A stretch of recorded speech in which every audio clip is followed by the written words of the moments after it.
Alors voici la vidéo sur mon maquillage quotidien.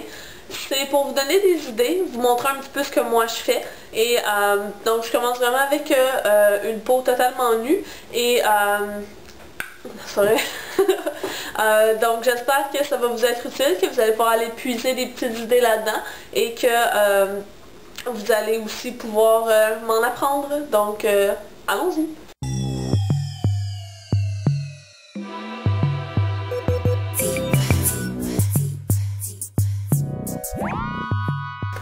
Bon, commençons. Alors la première chose que je vais venir faire, bon bien entendu je viens de me nettoyer le visage, j'ai la peau hydratée. Ce que je viens faire en premier lieu, c'est que je vais venir appliquer mon cache-cerne. Ce que j'utilise en ce moment en fait, ça s'appelle True Match de L'Oréal, c'est un fond de teint. Je l'utilise comme cache-cerne. Et ce que je fais, c'est que je vais en prendre une certaine quantité et je vais le mettre sur ma main comme ceci et je vais tapoter pour ne pas en avoir une trop grosse quantité. Et je vais venir l'appliquer comme ceci, puis je vais venir faire le tour de l'œil au complet pour venir unifier la couleur de ma peau autour de l'œil. Je vais quand même de façon assez délicate, étant donné que c'est une peau qui est plutôt fragile.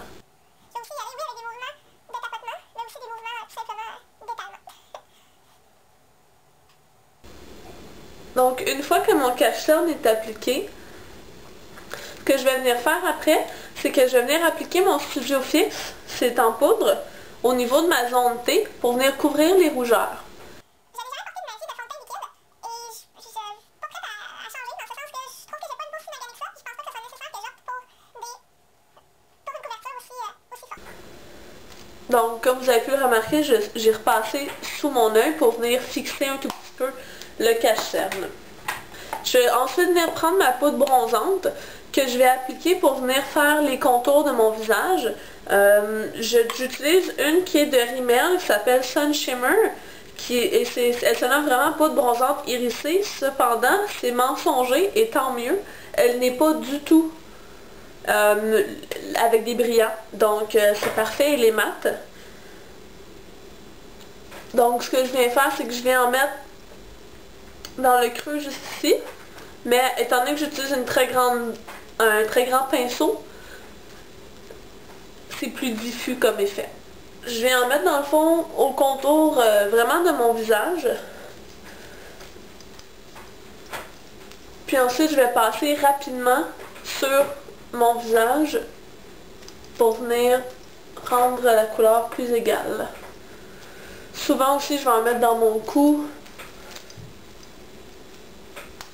dans mes oreilles. Donc une fois que ça c'est fait, je vais venir m'occuper du blush. Ce que je fais pour que mon blush demeure joyeux toute la journée, donc il demeure vif et un petit peu lumineux, je vais utiliser un blush qui est en crème. Ça ici, ça fait longtemps que je l'ai, le nom de la marque n'est même plus inscrit sur le boîtier, donc je ne pourrais pas vous indiquer. Je sais que MAC font des Cream Color Base ou Cream Color Blush, quelque chose comme ça, qui dans le fond est un petit peu la même chose, c'est seulement, comme vous le voyez, moi c'est une couleur qui est un rose très pâle.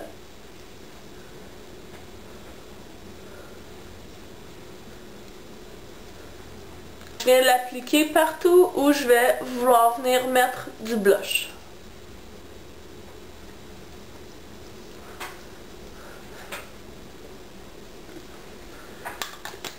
Et je vais alors appliquer le blush en poudre. Mon préféré ce temps-ci est celui que je trouve qui donne un air frais et en santé. C'est vraiment le Well Dressed de MAC, qui est vraiment un rose bébé. Et je viens prendre une fluffy brush, un pinceau fluffy comme celui-là. Et je l'applique comme ceci sur mon pinceau en mettant un tout petit peu sur le bout. Puis je vais venir l'appliquer ici. Donc bien entendu, je vais en mettre sur la paume de ma joue, comme en anglais, sur le rond de ma joue ici, mais je vais aussi aller étendre vers ma tempe. Donc j'aime beaucoup ce pinceau-là, cependant il perd un tout petit peu ses poils. C'est un pinceau que j'ai acheté chez Uniprix. était beaucoup moins cher qu'un pinceau MAC, puis je crois qu'il fait tout aussi bien le travail. C'est pas vraiment long d'enlever 2-3 poils.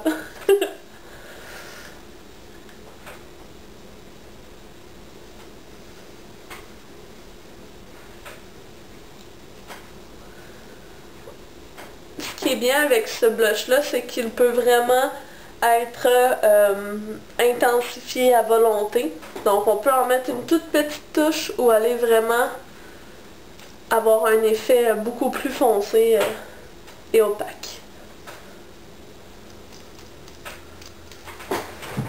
Petite touche sur le nez, inspirée de Hélène de mon blog de filles. Rendu à cette étape-ci, pour moi, mon visage, c'est pas mal terminé. La seule chose que je viens faire, peu importe à quel moment, c'est appliquer un tout petit peu de baume pour les lèvres pour venir les hydrater. Je suis pas une très grande adepte du rouge à lèvres, mais je trouve toujours que d'avoir un petit baume sur les lèvres, ça va ajouter une certaine luminosité aux lèvres, puis ça fait du bien. Je viens en mettre de la poudre de couleur brune sur mes sourcils. Cependant, il y a certaines journées où je le fais tout simplement pas. Si je le fais, dans le fond, ce que je prends, c'est un pinceau biseauté comme celui-ci.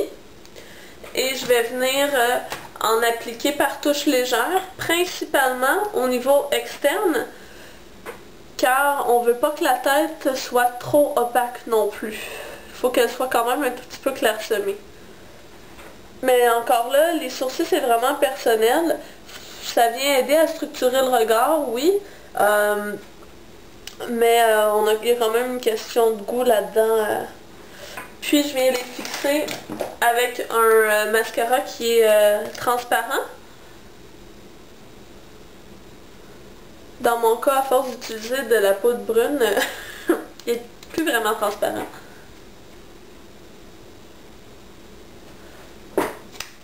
Et là, on s'attaque aux yeux.